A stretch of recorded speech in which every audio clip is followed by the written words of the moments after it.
Beyond the Fist. Today on BTF, Mortsy the Stat Boy. Number crunching at the halfway point. Ban restrictions. Are teams playing the game or playing themselves? 2 chances at OCVs this week. Did the Dreams live or die? And 6 weeks of Season 2 action. And by God, no one's eliminated yet.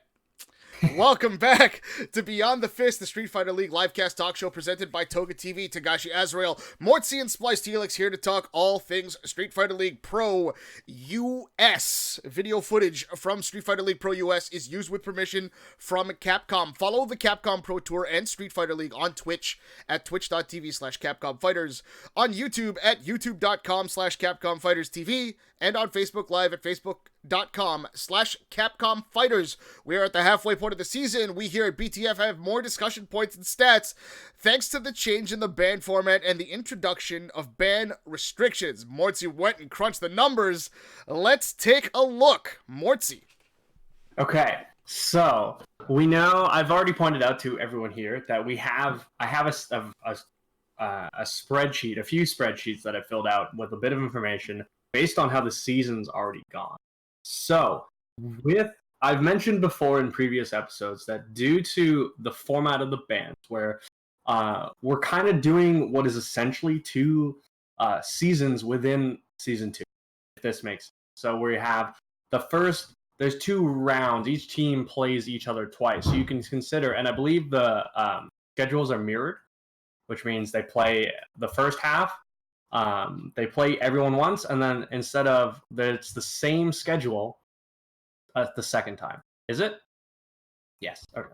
Yep. Which means that what we're doing is we're essentially playing a second season. It's basically a round robin where everyone is playing against the same opponent twice. And due to the ban format, since everyone's already played, we can talk about and infer from this information how the rest of the season is going to go and how the rest of the head-to-heads will go based on the bans that have already been used and the bans that are available still.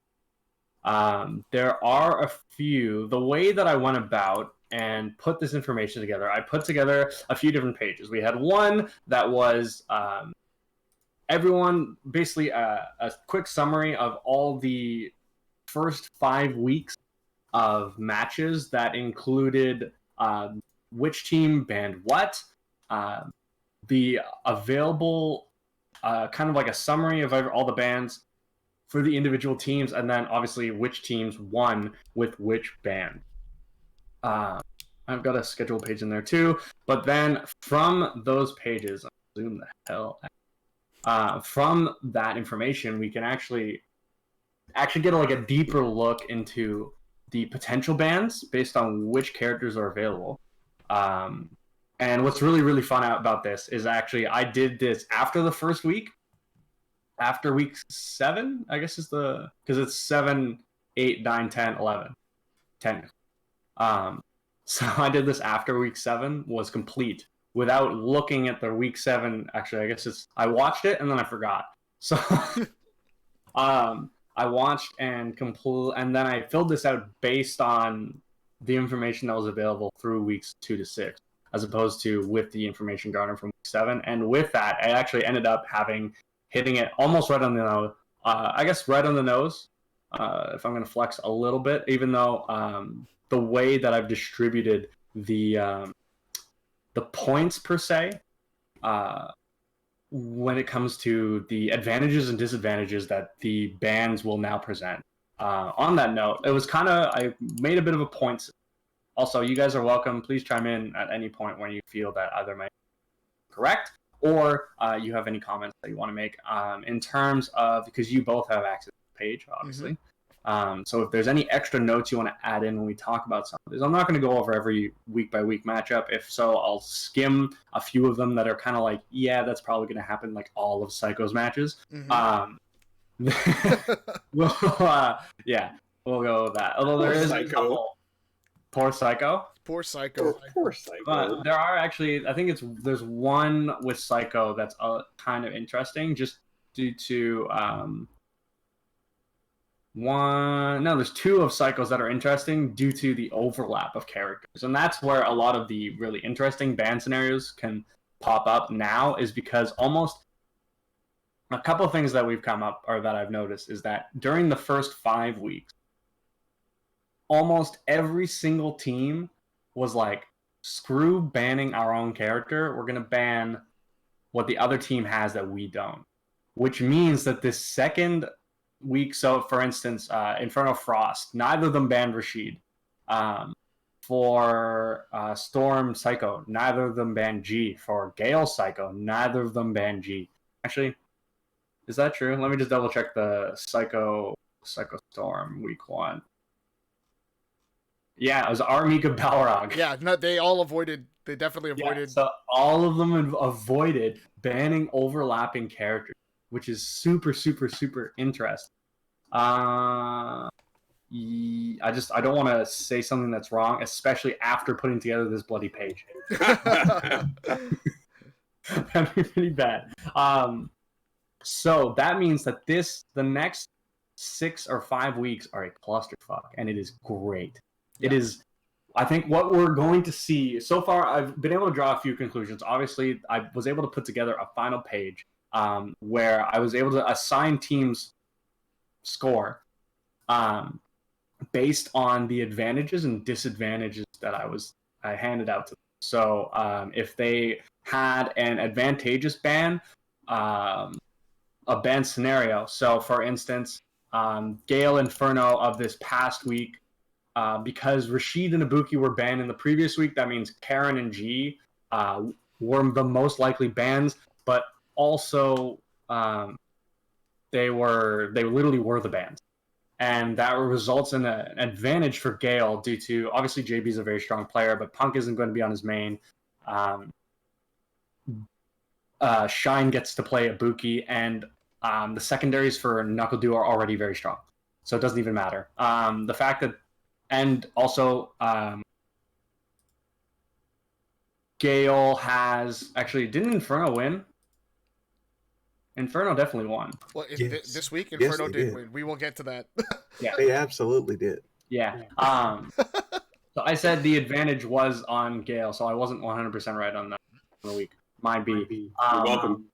But the Karen ban, because Rob TV, so the bans were right. The advantage was, I still feel that the advantage was on. So it was this was their set to win. In this, according to my stats. We're going to talk about the matchup when we get there, but based on the previous bans and these ones now, it should have been, or it should be, Gale's set to win. Based on the advantages and disadvantages that I assigned, I was able to come up with at least a bit of a scoring for the individual teams, accounting for some variance. So, based on those, I was able to put together what a potential final standings might look like. But due to the variance that is present, it's not necessarily going to be correct. And a lot of them are already, even in the standings that I was able to put together, there's 4 teams at 4 wins. And then, so it's a lot of it's going to come down to which teams can pull out those the wins when the bans don't favor either. And we'll get to that shortly. I'm going to skip over this next week, or this first week. Yeah. Because we're going to talk about it a little bit more in depth. But I'm going to go ahead and jump into, and especially because none of the bans were very interesting this first week, I think. Or at least last week, in week 6, that should be, not 11. Yeah. Wait. How did I do this? The numbers are wrong, but that's okay. No one else can see it. So, I'm going to skip over this past week, which was week 7. Yep. Right? Because we're in week 8. Yeah, we're going to week 8 tomorrow. Week 8 is tomorrow. Yeah. All right. The numbers aren't wrong. We're good. And we're going to talk about a few of the matchups. So, we're going to cover a few things. I'm going to talk about the previous week's bans for each matchup. I'm going to gloss over a bit on if there isn't really anything interesting. Like if a lot of the bans are like, duh, they're going to ban that. Like basically every Frost team, every team time against Frost, it's like, yeah, you ban whichever one wasn't banned last week, Mm-hmm. you're done. Yeah. Like and a lot of the teams, Frost, I guess, Psycho's probably another one, and Inferno are teams where you basically banning one of two people Mm-hmm. as well. Yeah. You're not necessarily banning the third person away, and not necessarily because, and it's honestly actually it's not sure that they're weaker and you could ban their mains, but it's almost like you would rather force another person on a tertiary if possible. Mm-hmm. Especially with some of the awkward bans that we're looking at. And we'll go over some awkward ones today for sure. There are some really awkward ones, and they're really fun. I did do my analysis based around thinking that the teams banned on the fly as opposed to blind. So I do have to kind of adjust a little bit, but for the most part, a lot of these stay. A lot of the points stay the same. The advantages stay the same. In fact, some of them get really fun because if they are able to pull out, it's a really, really fun game of rock, paper, scissors. Where if one team is able to turn what could be even or could be disadvantageous into an advantageous position based on who they opt to ban. And those are going to be really fun. But to start off, does anyone have any points before we hop into this? I love the fact that the format now has given way to such, you've got so much more to think about. And I mean, we couldn't have done this last season because exactly. Well, Laura's going to get banned, and Bison's going to get banned. Toy's not playing his character. It was all the way through. And this time you have that extra added layer that makes both watching it and talking about it just that much more interesting. It's super exciting. I agree. The other rock paper scissors element to this one, of course, it's not just the bans, but now the player orders actually matter if you're forcing players on specific characters, which means you also have to hit your player order right if you're the captain that's deciding the player order, because that is a huge part of your game plan. If it goes wrong, or if you fluke out and it goes right and you still don't win, that becomes sort of a really, really big issue. So the bans play such a huge role in that sense.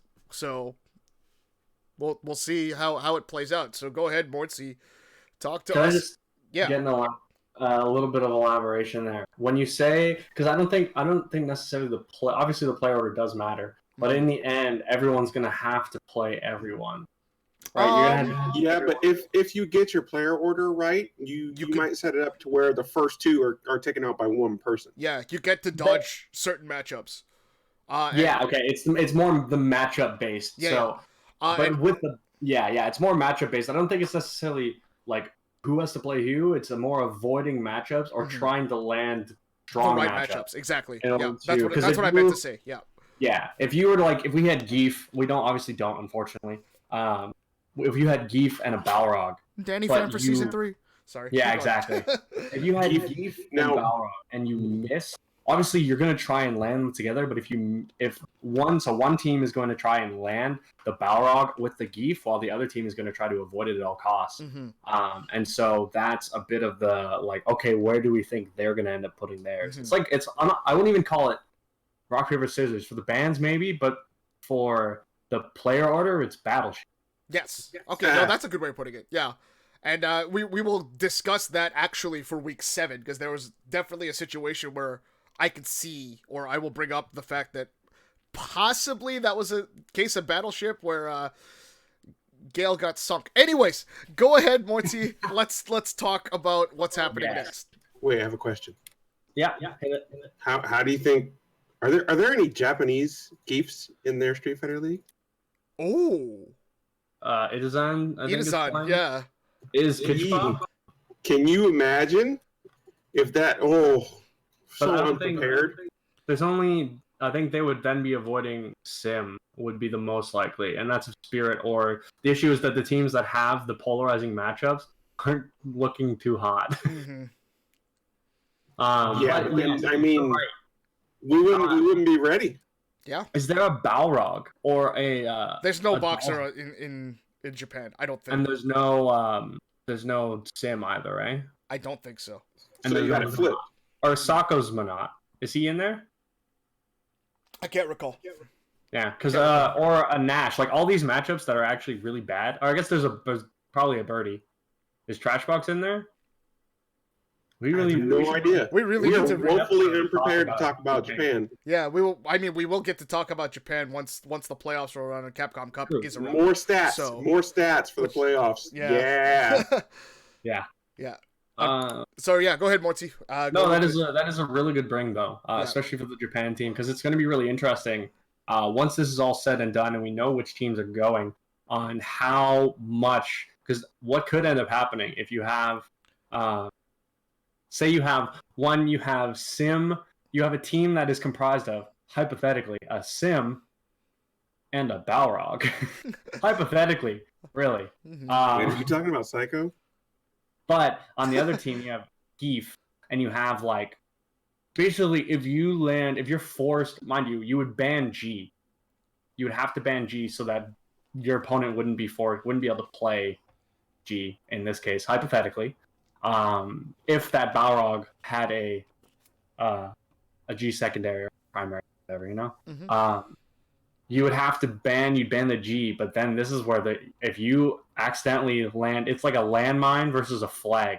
You have to guess where the Balrog's going to be, and if you guess wrong, you get Sim, which would be awful. It is really interesting though, or Sagat, hypothetically.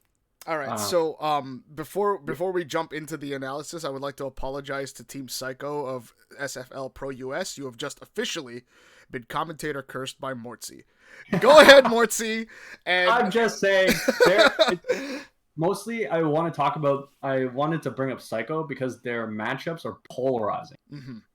Among their a lot of the other teams have top tier characters, whereas they're much more diluted in terms of character skill or character strength, where it doesn't necessarily matter. Obviously, we saw Dankadias take down Inferno all by himself, and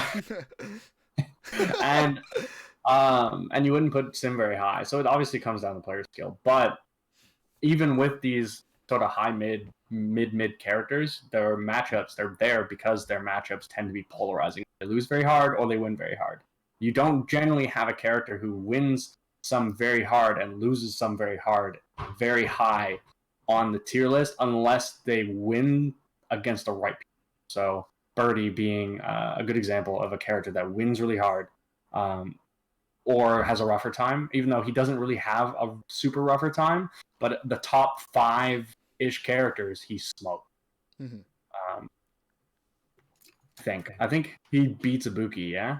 That's the only one I'm probably thinking I'm curious about. On paper, I'm actually not sure. I think that's the closest to even in terms of Birdie's actual matchups against the rest of the top 5. Rashid, I think, is even. Yeah, I think so as well. But he smokes Akuma. Yeah, he smokes Akuma.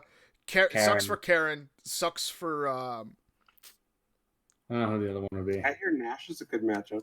It's actually even now, which is. I might be downplaying that a lot. Right. We are derailing though, so yeah, let's get into it. Yeah, so Mortsy, your analysis and your predictions, your advantages. Let's not call them predictions. You're just giving teams advantages according to these. Yeah, sheets. basically. So let's talk about that. Or a disadvantage. So we'll breeze through it. The main weeks that I want to talk about are 9, 10, and pretty much 9, 10, 11. 8 isn't too exciting. We've got Gale fighting Spirit, Inferno fighting Storm, and Psycho fighting Frost. The last time, so for Gale and Spirit, the last time they met, it was a Laura and G band, very straightforward. But this time around, I think the issue with Spirit is that I think the bans kind of suck against. If you've already banned Laura, and this is going to be, I think, a recurring theme throughout the my notes, is that if you've already banned Laura, there's not a fantastic ban on the other side with CJ having already... This is actually something CJ's orchestrated by himself, is that he's... by presenting the Karen that can actually take games and do decently, it makes targeting his Cammy kind of it doesn't make it very strong. Whereas against Gale, you have a couple very, very straightforward bans that will, no matter what, give you an advantage. Obviously, NuckleDo isn't the greatest target either. But I don't think he's as... I'm not sure whether the level of his characters are all at the level... I mean, the Karen's probably a bit weaker than some of NuckleDo's secondaries, to be honest. Even though I think Do's like best secondary now would be the Karen, which is yeah, I can see that. Based on amount of play, Mm-hmm. because I think he's pretty much mostly solo G and brings out the others when he needs them.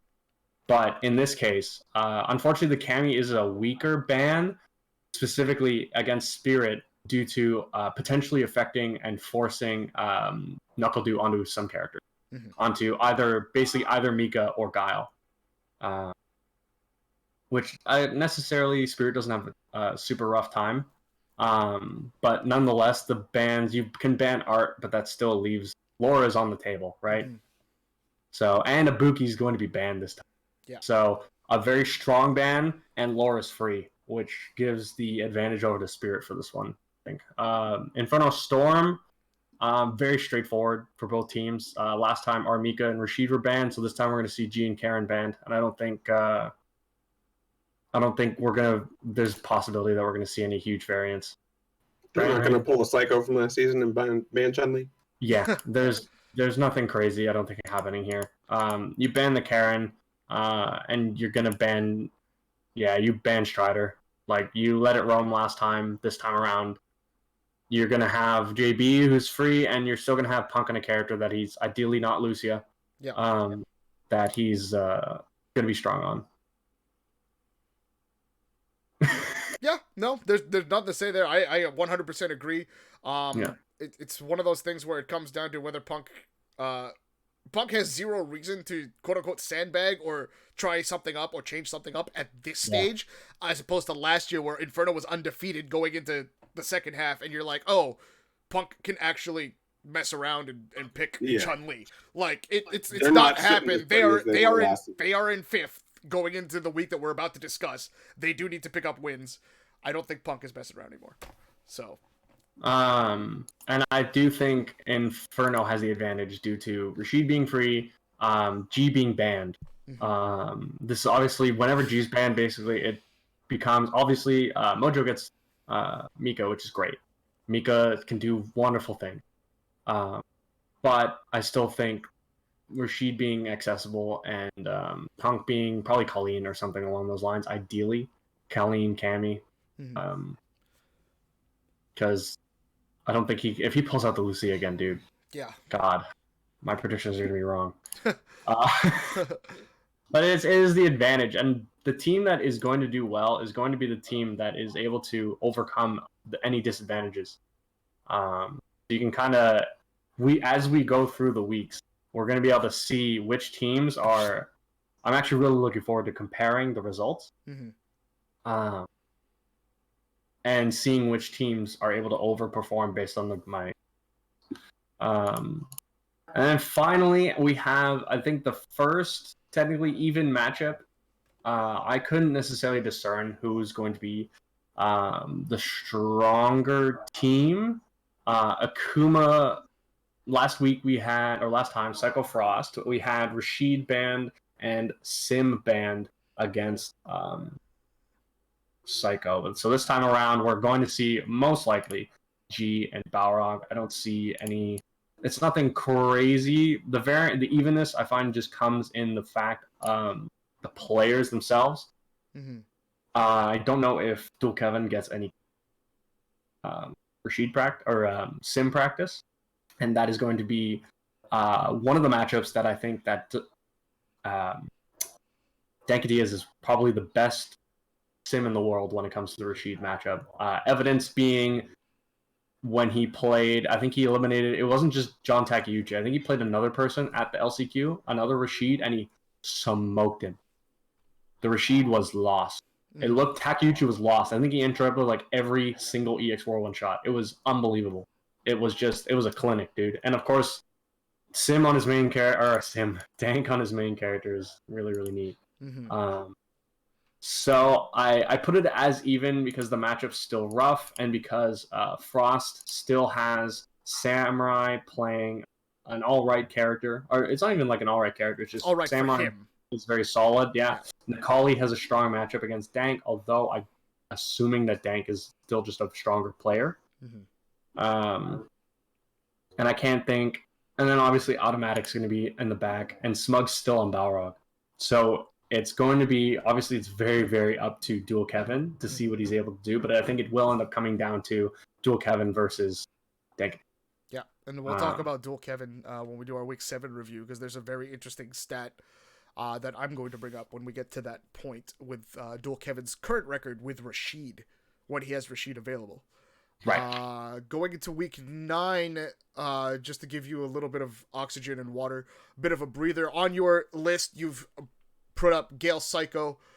Very interesting bans for each team, because there are options. Go through that a little bit. Gale Psycho, you wrote 2 options for each on those bans. Well, for a quick thing, so Helix has suggested, I think we can just talk about it. We don't need to make it quiet. Helix has suggested that instead of doing all of the analysis immediately right now, we could do a little brief stint, because we are doing these on Wednesdays, a little brief stint of what we expect to see in the following day, technically, but the following week. Okay. And then before each match. So we would do this stint. I'd probably be able to brush it up and actually do a little more in depth as well. Okay, so we'll do everything else, or each. Yeah, we can do them the week prior. Yeah, okay, so we would do. So next week we'll do Week 9. We'll talk about Week 9's matchups and see what we can expect out of it, because it'll be. And I think again, this is something we could have done last season, because it's like, oh, we're gonna see the same thing. But this time around, it does become interesting. So I think Mortsy's Math Minute. Yeah, so this is Mortsy's Math Minute. All right, so we'll sum it up, and then we'll get into the Week 7 review. Mortsy's analysis sheet for Week 8 in the Gale Spirit matchup shows Spirit as the advantage. Note, these are not predictions; these are on paper advantages that that he has broken down. Technically, that could be kind of interpreted as predictions. It doesn't take in player order. It doesn't take in necessarily player strength. It kind of does, because the player strength also greatly weighs the power or the strength of the bands, the strength or weakness of the bands. So it is. You could definitely call it a prediction. This is kind of what I'm expecting to see, assuming no large variance. They're not predictions; they're statistical probabilities. Exactly. Yeah, let's go with that. That's just kind of what I expect. All right, so continuing on with the Week 8 stuff, then Inferno versus Storm. Mortsy has Inferno at advantage, and we got the Psycho Frost toss up, which if you would like to be put on the spot now, you can say what your gut tells you. This is actually kind of, we could just do like a what everyone thinks, who everyone thinks is gonna win, and I think there's literally like one a week. Yeah, so there's 2 in Week 10. Yeah. So let's we'll do this one for you, since this is the first time we're doing this stats thing prior to reviewing the previous week. So Mortsy, in your Psycho versus Frost matchup, who does your gut tell you actually wins this one? I actually think Psycho's going to win. All right, we'll see what happens. Let's jump into the. Oh no! For the I want to hear what you guys also want to say. I want to hear everyone's predictions on who's going to win this. Okay. For the even ones. Okay. So for me, I actually agree with you. I think Psycho does win. I am taking into account. I brought up the stat about Dual Kevin, which we'll talk about a little bit later. Even with his Rashid available, I think he has to put in a lot of work, just to kind of compete with what Psycho is bringing to the table. So I am going to put, I'm gonna give that one also to Psycho. What about you, Helix? Looking at the bands, I want to say Psycho, but I also want to go against the grain. So I'm gonna say Frost. All right. What's up? We'll also try to keep Jerry Jennings, OCV. We're gonna try. We should also keep score based on our guesses. But I filled it out so that we can see. Wait, what the hell? What happened? What? It just got I filled it out, and now it's no longer filled out. Okay. God damn it. All right. Uses I said Psycho. Helix. Yep. And then Helix, you said Roast. Yeah. All right. So that is our little stats thing. It'll be a little bit shorter next time because we're basically just going through the following week. We just wanted to bring up the stat thing that we have something to talk about, and it's something different and something new that we should be excited for, because it is the first time that we do get this sort of on the table because of the way that the format is with the band restrictions this time around. Now that we've had a chance to break it down and make some predictions, let's get into the action from week 7. The runbacks begin with band restrictions in place. Previous matchup saw Team Spirit sweep the previously cursed Team Psycho, but the aforementioned band restrictions meant a very interesting decision on the part of Team Spirit, opting to target Dankadius by choosing Dulcim as the ban, while incidentally targeting their own in Sabin. In the previous episode, we discussed how Spirit in the second half, could give up free wins without Dulcim in play for Sabin. Let's see how the first Dulcim ban with Team Spirit involved plays out. Here are your highlights for Team Spirit versus Team Psycho. Set point. Only 9 seconds left in that last round right there. Dankadius on the verge of stealing this away from Sabin. I will say it was stolen, but it seems pretty clean so far. Dash up with the G. Oh, that's gonna hurt. Great punish. Wow, drops the V skill. That's gonna give Sabin a chance right here. But the crush on the follow-up, you think it's gets enough? the stun. Probably not. Just one more sequence after this. Wheel kick. Now this is the No hard risks part. here. This is the hard part. Nice challenge this time. There's the activate. V reversal. Oh, nice. Tried to go for the throw. Now look at the chip damage that can come out of this. Just waiting. Just looking for him to test. That standing jab is very much a problem. Almost anything at this point going to do it for Dankadius. A little great life. Still coming back for Sabin. That crouching jab once again. Getting closer and closer. Oh, that catapulted, trying to get him towards the tail end of it. But either way, I think if it was blocked, it would have been punishable.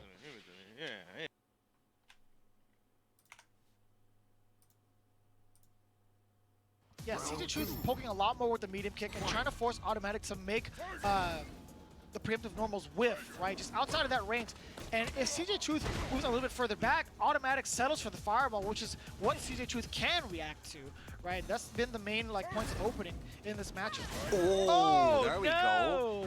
Speaking of reactions. He's had a few opportunities where he could have, punished these jump ins, these dive kicks with DP. Ooh. Buffered. Caught strong on that. He wanted to throw. He wanted to throw. He definitely wanted to throw right there. Not expecting that cross-up, gets hit, and he's in the corner. Big chunks of damage right there. Tries to fish for something. There's the activation after the block. EX low tiger shot. Oh. Oh. All right. I you see see him fishing. You see him fishing for it. Woo! Gets the counter hit. Wait a minute.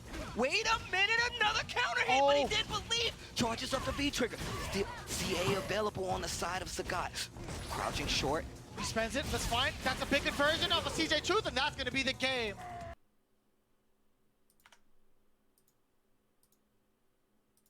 Space that Poison likes to play at, right?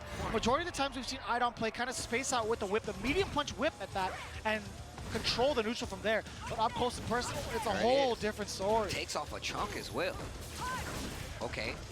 Spent the EX for that, not going to work out. That three-frame jab. Jump back. Man, that whip attack is definitely working out. Tries to go for the backdash. Bunch of damage right now on the side of Smug. Fishing with that round. Oh, he did. Gonna get him a big combo on the side of Idon. 2 heals. Get off. Dash punch. Really good for traversing the stage and keeping the corner. The neutral jump call out. He's not dead, but he's in trouble. Great tech on the throw. Full CA available, almost close. Ooh. There's another trigger. Wake up, CA, not gonna work, and that's gonna be game number 2 for Smug. The CA, he's trying to get cashed out, and now he's on set point. And that's gonna be just fine for him, right? Because he hasn't really used any of the meter for anything else outside of like damage. This situation has happened 2 times now, and Decadius has been right on the call. And now remember what he said, he's either going to dash up or try to do a dive kick, stand medium, kick, activate actually, and he gets the side switch using the rest of the trigger, going to keep the corner with the throw. What's next? And so again, this meter, he's not using it towards anything like EX uppercuts. He's just mostly using it for offensive purposes. But even then, look, he's already built up 2 bars. He's just about to get it, 2.5 bars. The Decadius gets the activation first. Now this is trouble, but you gotta look at what's happening. V trigger and CA on the table. Oh, it's it, it's over, it's over, it's over. On the way down, critical art. Oh no. Chip, you know it. I told you, Steve. He doesn't need the bar for anything else.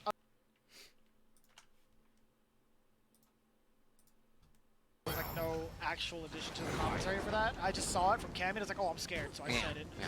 I That's apologize. okay. I get it. I mean, you're a fighting game player. We see those things, it calls to our attention, all right? We get set off by the in-game cues as well. Yeah. Big hooligan. Yeah, more so for the side switch. Could have got the reset. There it is. Again with the side switch. CJ Chu keeping Smug on his toes. There's that V reversal. Pass suspended, right? He has to get more room to breathe in this corner because if not, Cammy's going to get all these Oki situations even after the throw. Closer to this corner, another EX dive kick to get out. What's funny is they said that exact same thing during the coaching. They said if he's in the corner, he's either gonna dash up or he's gonna try for a dive kick. But here's this trigger activation, blocks the V reversal. Smoke ready with the punish, back to the other corner. He's got him on the road. Oh, what did I tell you, Steve? Stun. Yo, damn. What did I tell you? He was looking for this late text. That's what I'm talking about.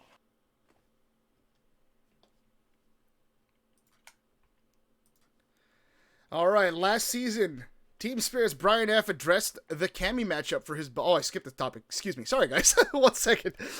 The first match of the set saw a couple of interesting things. Decadius taking the reins with G when his arsenal is seemingly deeper than Psycho Captain Smug. Before this first match got underway, many would have expected Decadius on Urian, especially when his opponent was also inadvertently target banned by his own team. With both players not having Dulcim at their disposal, Decadius' G made quick rook of Sabin's Falk. Are you surprised that Team Psycho opted for Decadius to be using G in this set? SplicedHelix. Honestly, no. No, I'm not surprised at all. I think what they did was very jump inside your head and switch things around a bit. They're putting everybody else on notice that, okay, you can ban whoever you want. Other people, or all our people have other characters they can play. So taking away G from one person, leaves him Balrog. Taking away G from the other person, leaves him Dawson. So it's a good head game for them to establish that even though these people aren't on their main characters, they can still win. All right, Mortsy, talk to me about the Dulcim ban and how it just inadvertently probably hindered Team Spirit. Do we have are we talking at all about how Sim is this the Sim is banned why question? Yeah, this is the Sim is banned why question, yeah. Yeah, why the hell they banned Sim, dude? Because it worked. No, that doesn't mean it was a good ban. Wait, what are you talking about? Spirit banned Sim. I know. It worked for Psycho. Yeah, that's what I'm saying. It just doesn't make any sense. Because one, if you're turning your team into a one-man team because Laura's already banned, and then you're banning your other teammate that has no strong secondary. Also, can we just talk about the fact that he did like 4 down forward heavy kicks in a row, and you see a little chip it or like how little white life it was? Right? Are you kidding? It was nothing, dude. I do coward crouch 3 times, and there's like twice that. Yeah. Seriously. But you further hamper your team that's already hampered. Obviously, the poison, this, if we're taking into account when the game or when poison came into the fray, because now I think it would be a different story in terms of IDOM's poison, but I think previously it was still much better than the birdie, but it still wasn't on the level that need is sufficient to win. So I think that banning Sim was a terrible decision, because they know that Sim or that Dank is a far deeper pocket than Art does, and it was basically, obviously, if it comes down to how much they actually deliberated, and they're just like, it's going to come down to CJ anyways. Let's just, like, Art doesn't need to play. Or they truly felt that if it was going to come down, like, I think we would have ended up with a similar thing with, what was I saying? With, if it was Sim unbanned, we would have still ended up with CJ, but I think it would have been CJ versus Dank as like the clutch. It always would have come down to CJ. Mm-hmm. I just can't agree with the decision. I also think that I'm very, very surprised that who did they banned Laura. I'm surprised based on the way the bans unfolded that I gave the advantage to Psycho. Thinking about it, because of how bad Balrog is or Cammy is for Balrog.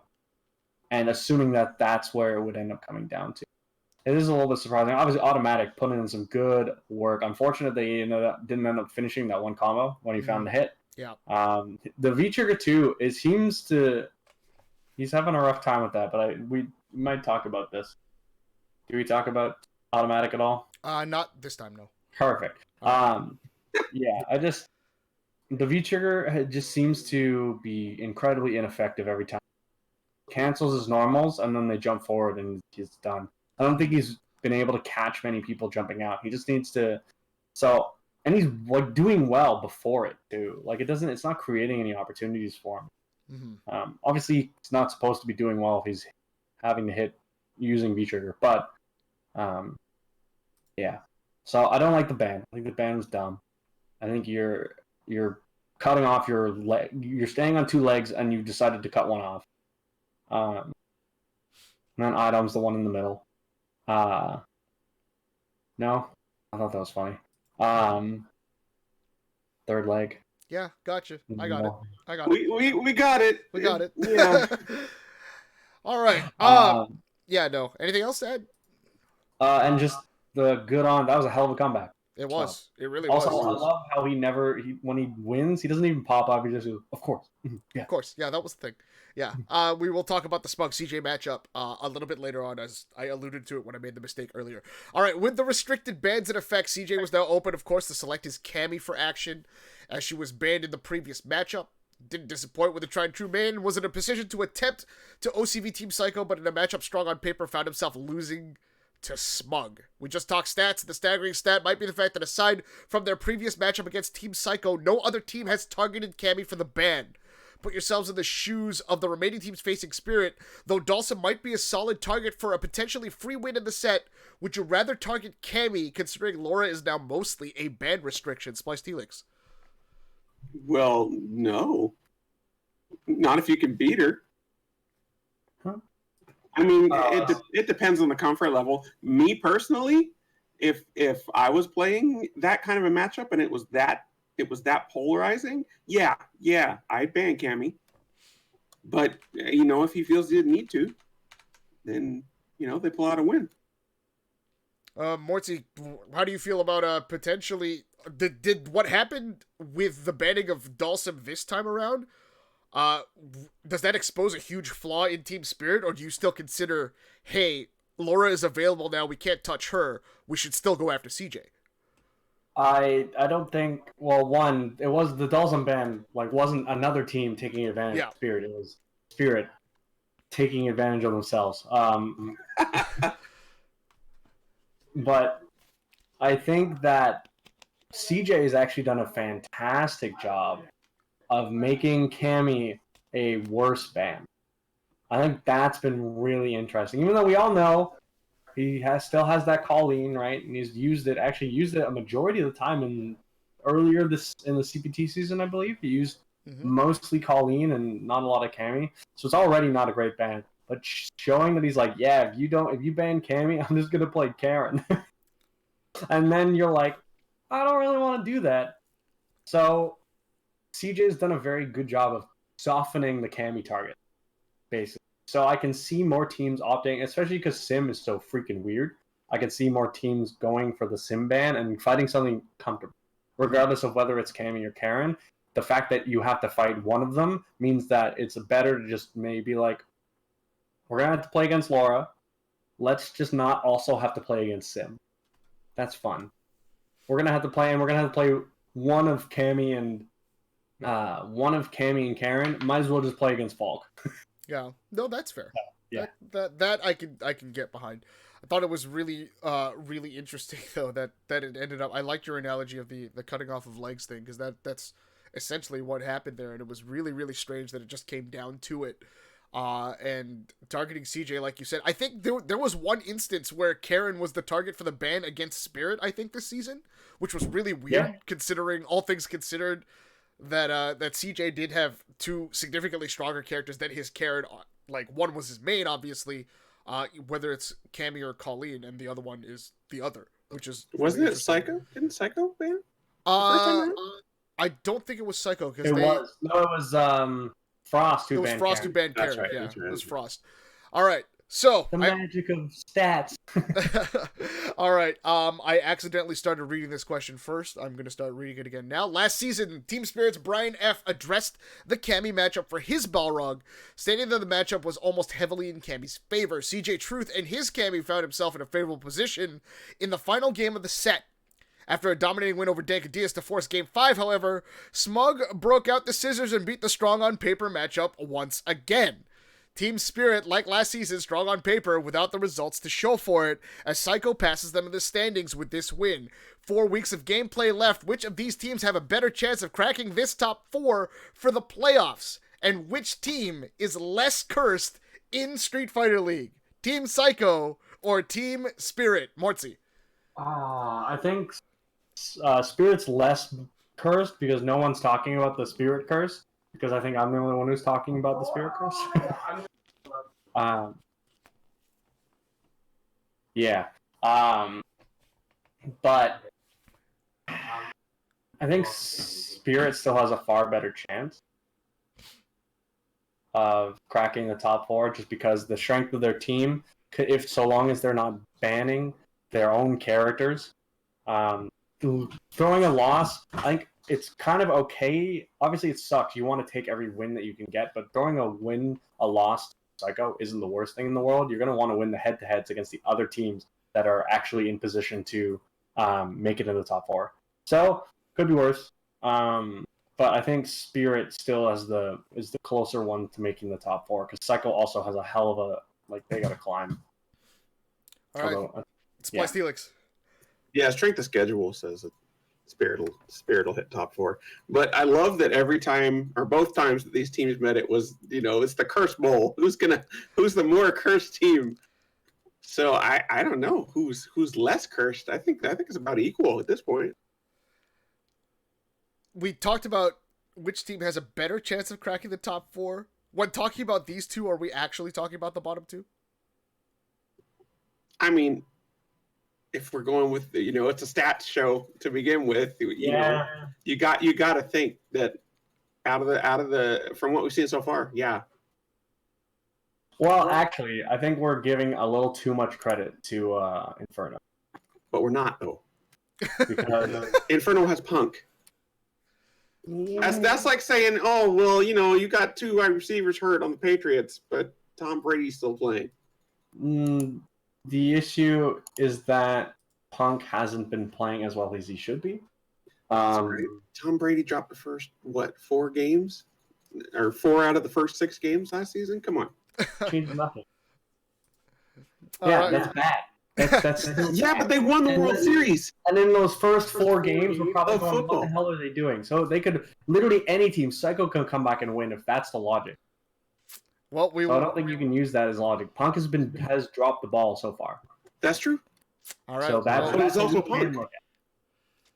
Hard stat. The hard stat is that he is Punk. We will see as we move forward. The Week 7's second matchup saw Team Storm take on Team Frost, both of whom were sitting in the middle of the pack at the halfway point of the season. Previous matchup saw the first OCV reverse sweep of the season, courtesy, of course, of Team Frost's Samurai. Team Storm this time, however, had the option of taking Mikey's main weapon off the table and did exactly that. Will the impressive play of his Ryu and a fully unleashed dual Kevin be enough for Frost to weather the storm? Here are your highlights. It all up in the final round between these two. Ooh, medium kick. I love him. Oh no. No anti-air from two-step. Oh. Two of the more longer normals in both players' kit, right? Big time punish, Tommy two-step. Crouch short.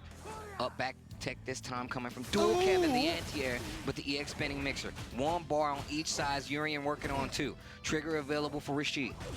That crouching medium kick just clipping him on the tail end. Life lead in favor of Urian at this point, trying to go for another jump in. There's the throw, thinking it was going to be pressure. Oh, the overhead. Oh, and the side switch as well. Dual Kevin, and he retains the same side. Here comes the throw. One more sequence for Dual Kevin could be enough. And it's just, ooh, just.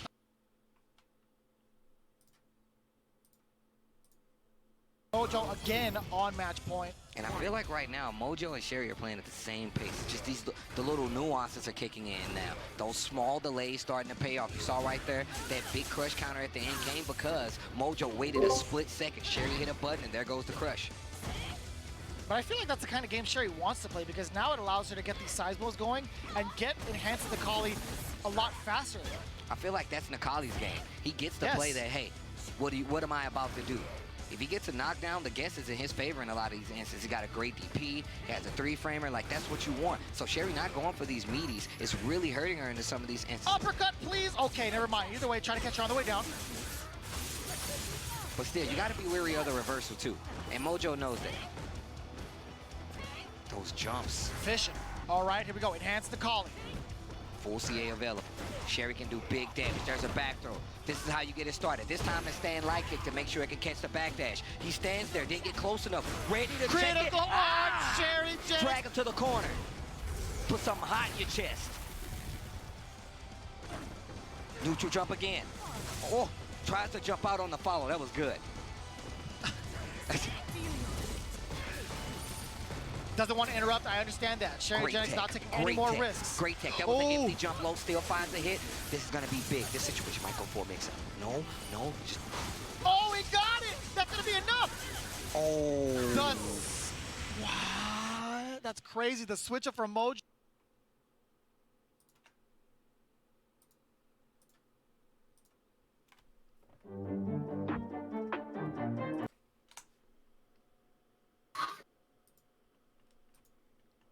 Knew the setup was coming, interrupted it with a low forward. Get out of here. It's still summertime. Or maybe fall, I would say. I'm sorry. Okay. Block and punish. Gets the forward throw. Another one. Tries to jump out. Gets clipped by the EX. Back throw this time. Uh-oh. You hate to see this. Rock you bottom. hate to see it. Do you, Steve? Wake up, stand light kick. That's what I hate to see. That's that stuff I don't like. V-triggers on deck with dual Kevin. Trying to find the activation. You saw the sweep come out. Mojo firing right away. EX spinning mixer. There it is, the tornado. Oh! Yeah, finish it up. There you go. Dual Kevin eliminating Mojo.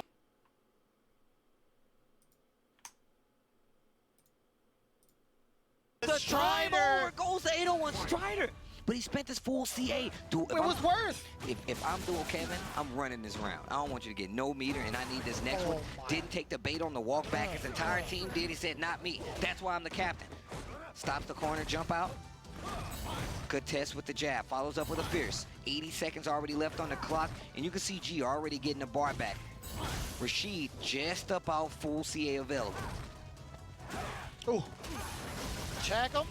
All right, now dual Kevin, as you mentioned, running away with it with the amount of bar. He's trying to spend them to ensure the plus frames after. Forward throw. Use the EX spinning mixer again. He wants him to use a V reversal. Oh! There you go. He wants him to use a V reversal. You want to push that pressure on him.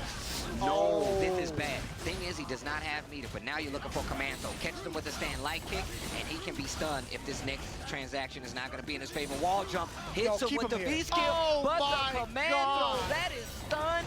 The game is 1-8-on-1. Strider pending, no drop. Eliminates duel, Kevin. Okay, they slowed it down for Mojo. Already looked at the crowd. He's scared. He was There we scared. go, nice work.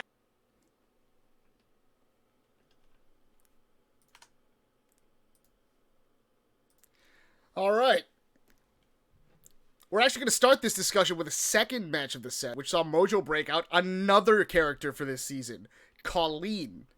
And we saw Mojo play very effectively against a Game Sherry Genix, winning the set with a beautiful VT2 Hailstorm mix-up. Don't think a lot of people were aware of the depth that Mojo was bringing to the table for Team Storm, but breaking out another character in the second half makes Storm something of a force to be reckoned with. How impressive was Mojo's Colleen SplicedHelix? First off, freaking G. But I mean, he looked adequate on the Colleen. You know, it's good to break out a competent secondary when everybody thinks you're very one-dimensional. So, I mean that. He has three. That's four. This is the fourth character he's played in Street Fighter League. Holy crap! Okay, well then, if you expand your repertoire, people don't know what to do. I mean, same concept. It's I love the mix-up at the end.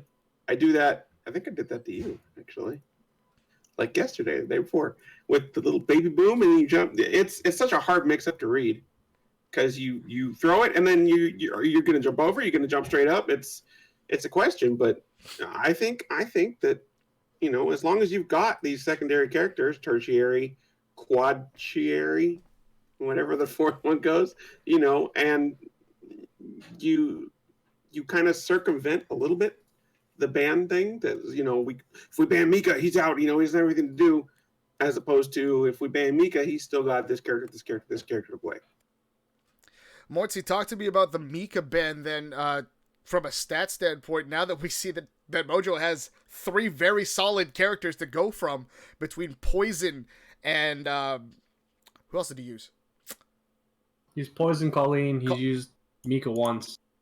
There was another character that he was using that I don't have. I don't think I have. I only have the bands in mind. Okay, so there are four. I'm just trying to remember who the other one is, but he has used. This is his fourth character this season. I remember this when I was writing this out. I promise. How dangerous or how dangerous is Mojo for Team Storm right now? I think he's panned out far better than I think anyone expected, and I think on top of that, the bans against him have been far less fruitful as other teams would want for when they don't have. And technically, you leave G on the table. The fact that they weren't really able to just pick up free wins on Mojo just adds to the strength of Team Storm, but also strength of Mojo himself. The fact that the other teams were expecting they're respecting the Mika as they should. But I think being able to pull out these matchups where he's like, yeah, like I know, like I can do well here. I can. I don't know how Poison the Collie would be. I'm not super sure what inspired him to pull out a new character. I think is what's a little bit interesting for myself.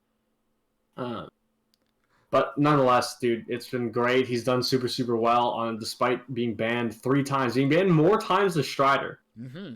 Which I think is crazy. I also think it's crazy that we still haven't seen, despite the first 3 times. I think we might see him see Urian banned. Yeah, we haven't seen it in the first half at all. Yes, we haven't. We saw no bans against Urian. So it would be Spirit of Frost. Spirit of Frost are the ones who's banned G. So they're the ones who won't obviously ban G this second half. So yeah, it's been really good. It makes playing against Storm that much harder. But now for the next few times, we're gonna get to see him on that Mika, which is gonna be great. All right, so I did blank on the fourth character. The fourth character was actually Falk. So interesting stat. Yes. The interesting he played stat against was it Gale? No, it was against Psycho because he beat. It was Psycho. Yeah.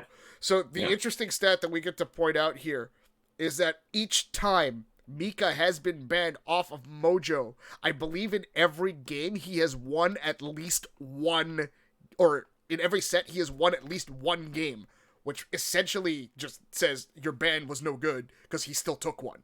That's kind of nuts. When you say, like, when in every matchup, every head-to-head, he's taken at least one person down? Yes. So his poison has won. His we saw the Falk win.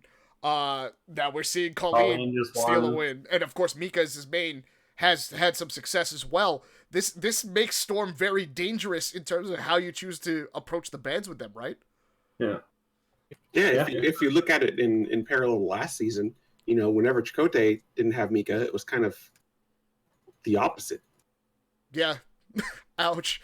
Shout out to friend of the show, Chakotay. Yeah, no, not saying anything against him, because he watches me all the time. Yeah. It is a true statement, minus the one drop in week 10 with his G where he could have won, but he didn't.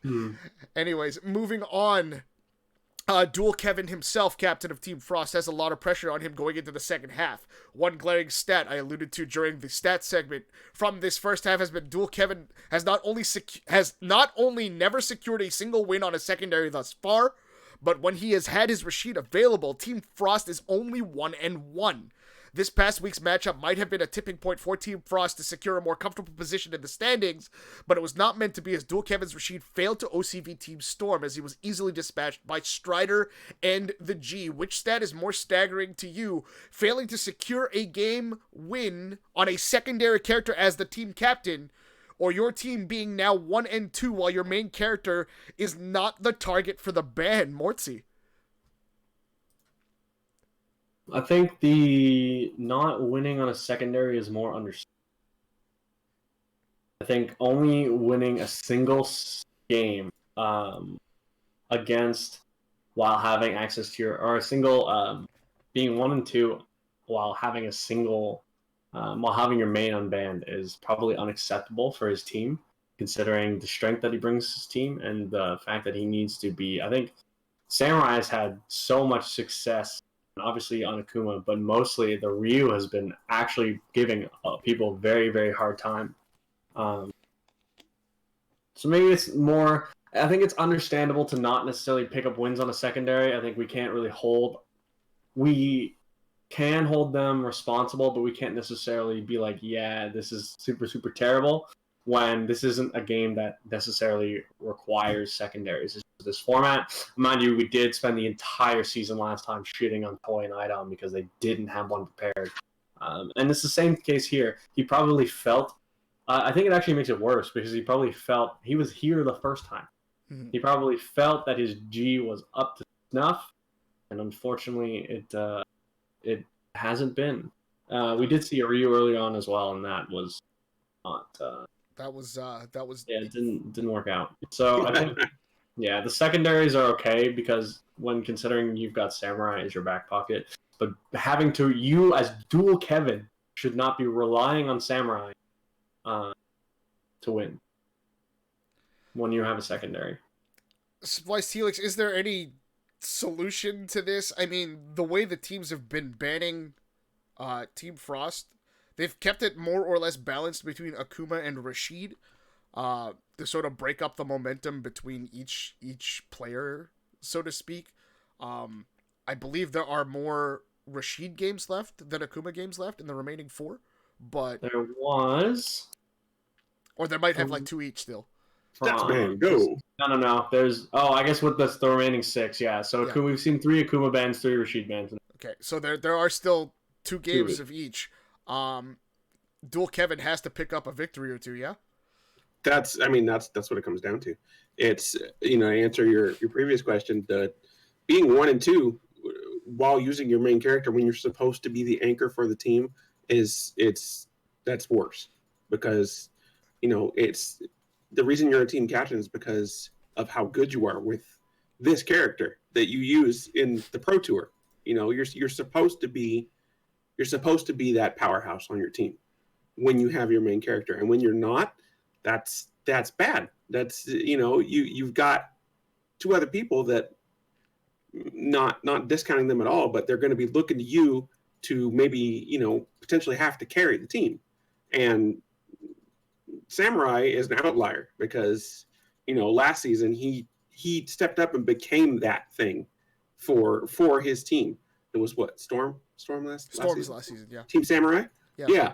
So with the captain not being able to do that, it's kind of not being able to do that while he has his main character. It's iffy. It makes you have to stop and think if you're on that team. All right. Enough about Team Frost. Let's finish this off with Team Storm, who appears to be the team that is easily overlooked this season. A very scrappy and hungry team, Mojo, Tommy Two-Step, and 801 Strider have seemingly and very quietly made their way to the top of the standings with their solid fundamental game, taking opponents by surprise with their secondaries, and just finding ways to win. On this panel, we've talked a lot about how well Tommy Two-Step has been playing, with both he and Mojo finding ways to secure at least one victory in almost every match so that Strider has less pressure as team captain to finish the job. How impressed are you with Team Storm right now, and can they continue holding on to a first or second place with teams like Inferno and Gale on their heels? SplicedHelix. Have we seen a Urian ban yet? No. Only 3 Mika, 2G. Okay, so does he have a secondary? He plays Chun-Li. Okay, does he have a secondary? Yeah, no, his Chun is good. His Chun is pretty good. Yeah. Okay, so as long as he can keep up, if somebody decides to target him for the ban, as long as he can keep up with the Chun-Li and it can, even eliminate one person, then I think they can stay up there.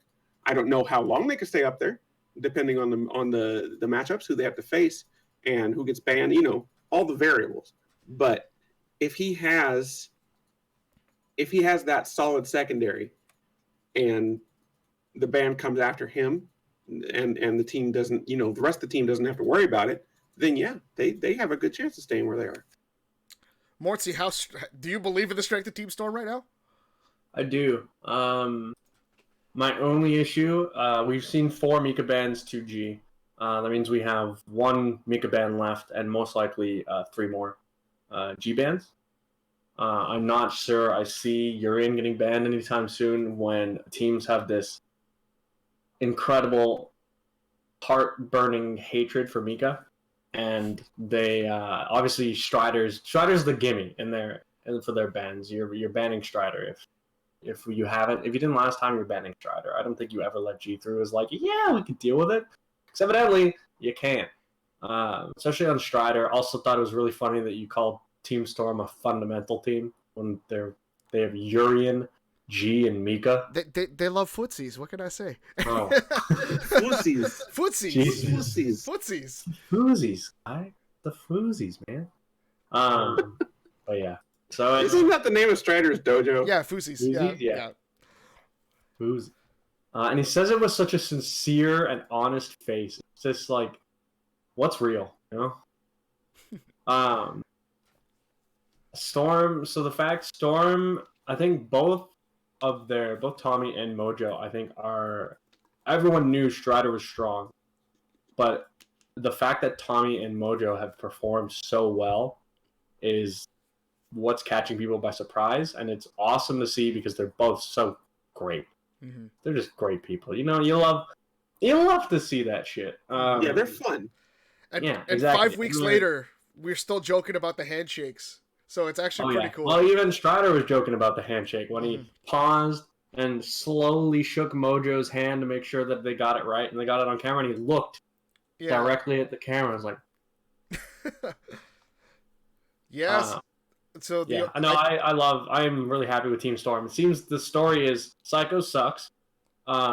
Spirit is rated too highly and underperforms, and Storm overperforms so far. Gale does well. Punk. And then Frost. Frost is Samurai or bust, it seems.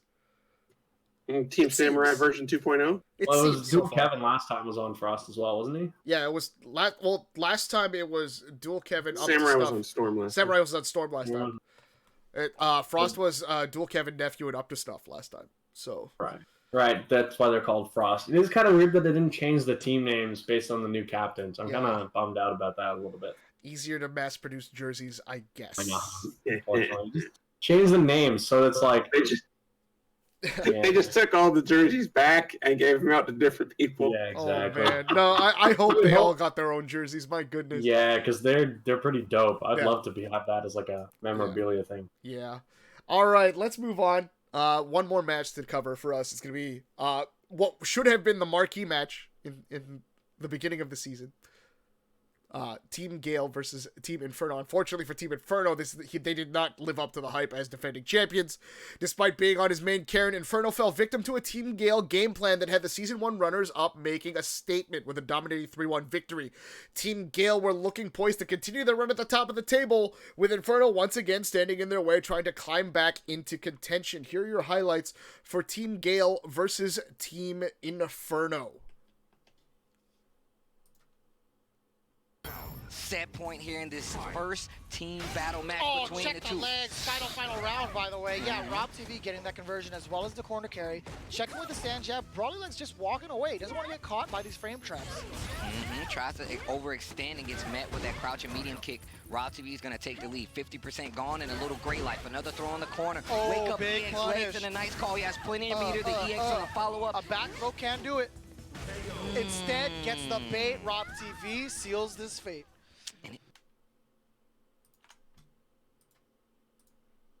I mean, you know Punk was happy about that. I wish I had saw how Rob TV looked at Punk. He got lucky. He did get lucky on that. You alright over there? Ooh, Shine's Crush. not. Getting the crush counter fierce. No V-skill in the... Oh my god, the air. And you see how grab. Punk is backing up to that exact same range? He knows the exact range of V-skill, so he can get that crush. He's landed so many fierces Yeah. so far in this entirety of the set. Backdash that spot. It's down back. Right there. It's right there. Neutral jump. Gets out of the range of that EX kunai. This time, well within the range to get that V-trigger activation. Punk trying to just reset the spacing. Almost a whiff punish. Anti-air cross fierce. Check with a low forward. Continuing Done. with the counter hit combo. Punk is gonna eliminate Shine.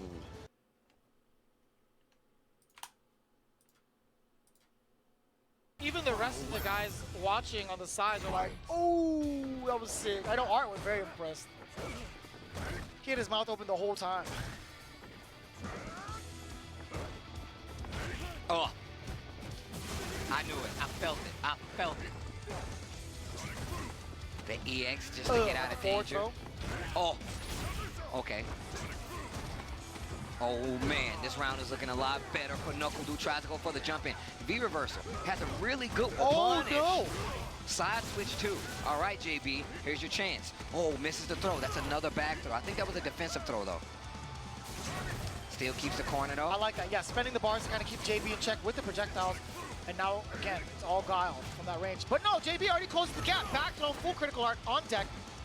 He needs to be careful. You can see NuckleDude sitting on that one bar just in case things get a little too crazy. The trigger getting closer and closer. Oh, E to the EX. Powers it up. Trigger two. Oh, goes to the other side. Gets clipped. A conversion. Ooh. Oh my god. Flipping and dipping, Steve. Gonna keep him plus. Oh, No the anti-air. jump and reversal. And Oh, the man, the jump, man. And Rob Good TV shit, bro. is gonna be the last, Good shit. the last obstacle on.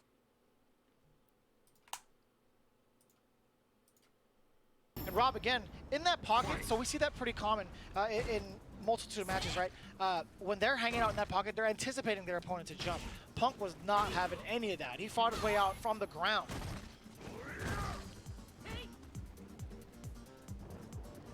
Playing slow and steady. Parabellum. Nice confirm off the low forward. Medium kick Tatsu. Double throw. Check this time. Gets the counter hit and confirm side switch. No, it's gonna take the Oki. Double dash up. Getting dangerously close to this corner. Rob TV needs this round to stay alive. Punk up one game. Team Inferno has a chance. Oh, yeah, I like that V-trigger activation. Easier time for you to punish all the way down. Oh, wow, gets through the hailstorm, and that's gonna be that. Team Inferno gets the run back versus I was Team not Gale. expecting. All right, with the ban set on targeting Punk's Karen, Rob TV made what appeared at the time to be a curious choice, selecting Akuma for this set, leaving Guile available for Knuckle Dew. This was similar to the game plan against Team Inferno that succeeded in Season 1. Rob TV executed his part of the game plan, it seems, clutching out a 2-1 win over Brawly Legs to set the table for Shine Zabuki and Knuckle Dew's Guile. Were you surprised at how well Rob played Akuma, surprised at the choice of Akuma, and shocked he didn't go with that previous hidden gem in Nikali from last season, Mortsy? Obviously, I wonder how the matchup is between Chun and Nikali, which would inspire him to choose Akuma over the Nikali. Obviously, it worked out, and that was fine. Not sure which would have given him a better shot at beating Punk, and I think that is the biggest thing. Each player, the strategy that they chose, which has succeeded in the past, relies so hard on them winning their individual games that aren't against Punk in order to give themselves the best chance to beat him in a favorable matchup. And unfortunately, although Rob TV was able to do that, Knuckle Dew wasn't. So I think the Akuma was probably a better option. Just didn't obviously look super, super polished. Actually, you know what? It still looked fine. He didn't drop any combos or anything. He just died because he's Akuma. It wasn't necessarily any super poor decisions or anything. He just had less health to play with. Glass cannon. Terrible. Maybe some teching. I don't know if he got thrown for the whole time. Right? He didn't get... I don't even know if he tried to get thrown. If Punk threw him at all for that first... mind you, it was only the clip, so I can't recall particularly whether or not he was conditioned throughout the entire first game. But, yeah. So, honestly, not a bad showing from Rob TV to Kuma, honestly. And he's trying to be Mojo, or what we hope Automatic would be. But SplicedHelix, talk to me about the Akuma. How did you feel about it? How did it do? No, it surprised me. I'm not gonna lie, that I did not see it coming, and I think he fared pretty well on it. I mean, it looked like he's been practicing Akuma. You know, I know it's Akuma, and 80% of the people on the internet are playing Akuma because you pick up Akuma and he just deals out damage. But he is a glass cannon, so you gotta perfect what you're doing. I think he picked him up pretty well. I think the showing was pretty good. That forward heavy punch was unfortunate. Yeah. Yeah. Forward medium punch? Forward heavy punch? The jumping overhead thing? Yeah, the forward heavy punch that got punished by the raw V trigger. Yeah. That was a... Yeah, the thing about... Talk about Broly for a second. The thing about Broly this season, he loses the set. But most of the games that he loses are so close. And they come down to like either he drops one combo or he misjudges one thing, and it costs him the round, and then it costs him the game. But he's so close. He's so close, and it's frustrating because you want him to win, and he's so close. Since you did bring that up, and I wish I brought it up in the last topic, but that's the same thing that is applied to Sherry as well. Sherry has a lot of very, very close games, and it's just one hit confirm, one missed reaction. So close to closing it out, and we'll probably dive into that stat much, much later when we're done with the round robin and be like, all right, how close were they actually? But yeah, no, it's here's hoping for everybody who doesn't have a win yet, which is far fewer than last season. Yeah, you always want to see people pick up one. Right? All right. It's said that the best laid plans often go awry, and this appeared to be the case for Team Gale. It appears that in the player order blind pick, Knuckle Dew was expecting Punk and probably his Colleen to anchor Team Inferno, so his Guile would have a favorable matchup to clean up the set. Unfortunately for Gale, that was not the case, and Punk was in the second position to take on Shine's Ibuki. In another close set, Punk's footsies and execution were enough to handle all of what Shine was able to throw at him, forcing Rob TV's new Akuma to play at least once in Game 4. How crucial was this player order with Punk's Colleen dodging Knuckle Dew's Guile for Team Inferno, SplicedHelix? Okay, first, I'm going to go back to what I said about Broly. Knuckle Dew, the games that didn't get shown in the clip, That dude was pulling out all the tricks, all the guile tricks. That he was wrecking shop, and then he wasn't. Just it turned around so fast because it's Rashid.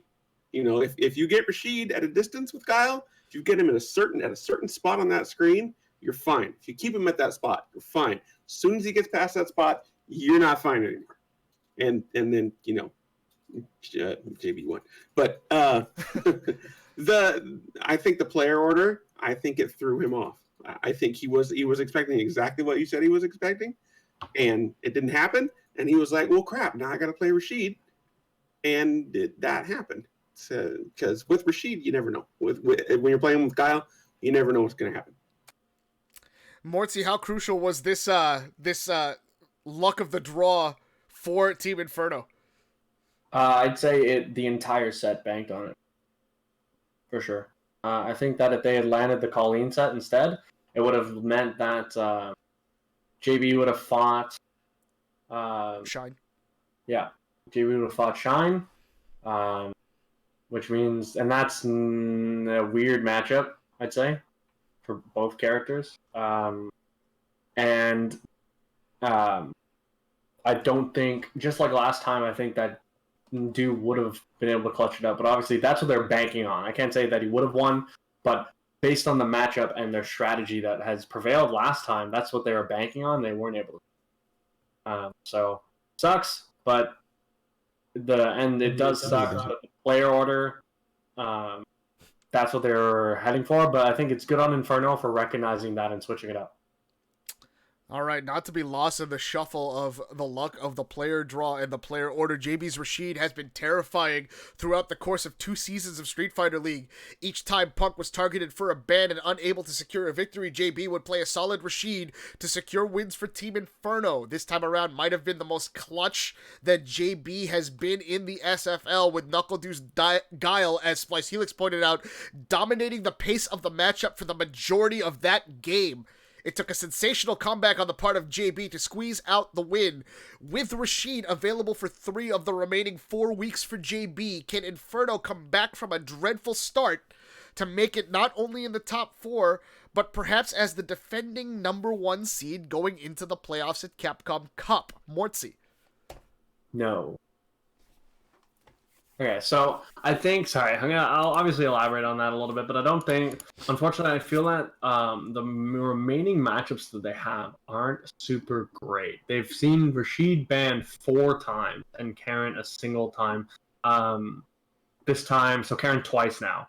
I'm pulling up my notes here. Unfortunately, I'm under the impression that they have the next few ones are rough for them. Where I only found that they had 2 advantageous matchups versus they had 3 that they're at a disadvantage. Mind you, one of those matches they just played and they proved me wrong. So, on that note, I am very interested in seeing... I don't think they can get first. It basically is what I'm disagreeing with. I do think they can make top 4 so long as... with the fact that JB now has access, now that they're a full team as opposed to the Punk, I think they have a much higher chance of doing well. Although I will say that the 4 times that Rashid has already been banned, Punk dropped the ball. So they're going to have a much harder time. If Punk hadn't dropped the ball in the first half, I think they could have claimed number 1. If he hadn't played that Lucia, God. I'm really happy he played Colleen this time around. I think Lucia would have had an even harder time, and I don't think, especially against Guile, that was really nice about Gale's strategy. I'm finding out ways to complement them. Is that Lucia also sucks against zoners really badly. She has a rough time. No projectile invincibility at all. Projectiles are kind of trash. She's got the slide. Yeah, she has the slide, but even then, it's almost, I think, max range you can make it +1, and that's on hit. So it's not good. It gets you under and in, but it doesn't get you at advantage. With that, I think Inferno's going to have a tough time. I think they make top 4, but I don't think they do it with... they're going to have a rough time. They're going to have a rougher time. They're not going to get first, and they're going to have to deal with a lower seed. All right. SplicedHelix, talk to me about your team. Can they get there? I see him making the playoffs. I see them making top 4. I see them making top 2. Then the question mark comes up. But Inferno is very much a momentum-based team. Once Punk gets going, that's when you have to worry about stopping him. If you can let him go win loss, then there's not that chance for it to get ramped up. But if he gets 2 or 3 in a row, I mean, it's Punk. It's when the problem comes back. So, yeah, I see him getting the top 4. I see him getting the top 2, and then the season will start. All right, but of course the more interesting part of the equation is that Punk probably won't have Karen for 3 of these remaining 4 weeks. Does that hinder you and hinder your thought process at all on how well Punk could possibly do? No, because wasn't Karen banned the majority of the time in season 1? No. Oh, in season 1? In season 1. Yeah. He played out of his mind in season 1. Yeah. He's not playing out of his mind now. He's not. But I mean, he picked Lucia. It's so maybe he's playing out of his mind in a different. He came out of season 1. Indeed, out of his mind. Yeah. He came out of season 1 with that, haha, we won. Last season, we're defending champs. I'm just going to do whatever I want. And it backfired into a loss. But I don't think he's going yet. I don't think he's ramped up yet. So when he gets there, I think it's going to be a problem. And JB's always going to be JB. And I think Broly is going to surprise people, and he's going to, beat 2 people in one week. Bold predictions. All right. That is a bold prediction. That is pretty bold. If I'm right, you have to send me something Canadian. All right. All right, I'll take that bet.